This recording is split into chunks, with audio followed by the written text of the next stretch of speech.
Mas masarap nga naman talagang kumain kapag nakakamay.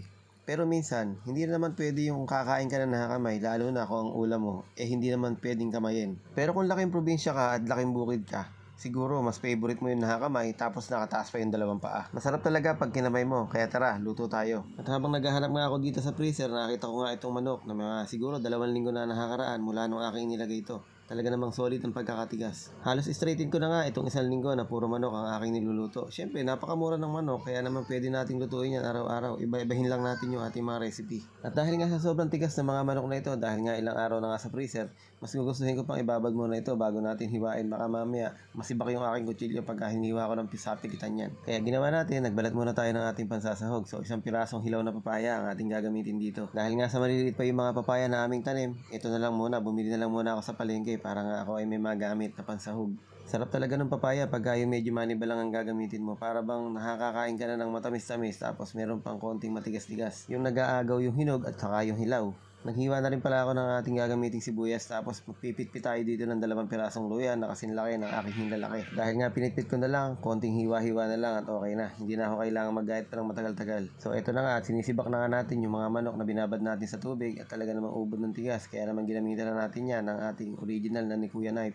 Kahit pa paano nga malaki-laki yung aking nasave ngayong araw na ito dahil nga yung aking mga niluto na yan doon lang sa freezer lang galing at yan nga ibinili ko pa nung nakaraang araw o nung nakaraang linggo ang ibig kong sabihin. Kaya nga ngayon mapapakinabangan na natin yung ating mga pasobra-sobrang binibili at yun namang budget sana natin ngayon bukas na natin ipambibili kaya medyo ma-adjust at medyo makatipid. So gamit tong ating bagong-bagong ating Red Chef na kaserola, 24cm itong kaserola ang gamit ko at coated siya ng ceramic coating. Ganito yung mga matitibay at quality kaserola kaya kung gusto mo umorder niyan, nandyan lang yan sa Yellow Basket. Pag wala sa Yellow Basket, nandyan yan sa TikTok Shop. Back to basic cooking na nga tayo at ginisa na nga natin yung ating sibuyas, bawang at luya. At pagka bumangon na nga, pwede na nating ilagay yung ating mga tinagatagang manok. Dahil nga sa frozen itong ating mga manok, hindi ako maglalagay ng kahit gaano karaming tubig dito o kahit anong tubig pa. Titimplahan lang natin ito ng patis tapos lagyan natin ng pamintang durog.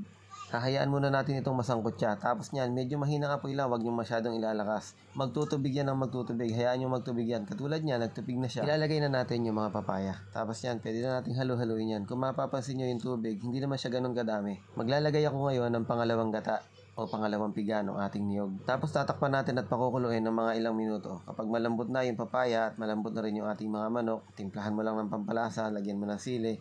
O kung gusto mo, lagyan mo pa ng mas maraming siling maanghang. At ito na nga, ilalagay na natin yung pinakakakanggata niya. Haluin mo lang hanggang sa mahalo lahat ng mga bandang nasa ilalim pa. Tapos hayaan mo lang siyang kumulo ng kumulo. Huwag mo nang tatakpan, hayaan mo na lang na kumukulo sa mahinang apoy. Hayaan mong mag-reduce yung kanyang sabaw. Kung nanonood ka pa at nag-i-enjoy ka pa sa panonood, maraming salamat sa iyo ha. Binantayan mo yung ating pagluluto hanggang sa makaluto tayo. Well, hindi naman masasayang yung oras mo Halos 3 minuto lang naman tong pagluluto natin. At lagi mong tandaan, welcome na welcome ka sa Cook and Taste. So talagang hindi ko na mapigilan at ako nga ay nagsandok na. Ito nga talagang pinipili ko lang yung mga ilang pirasan laman at kawawa naman yung mauubusan. Baka mamaya wala nang abutan yung mga magsisikain pa. Kaya nga heto na, binuhod ko na yung para sa akin. Marami naman yun at okay na okay at kasyang-kasya naman sa kanila. So paano? Sigurado bukas susubukan mo na to. Salamat, I love you all.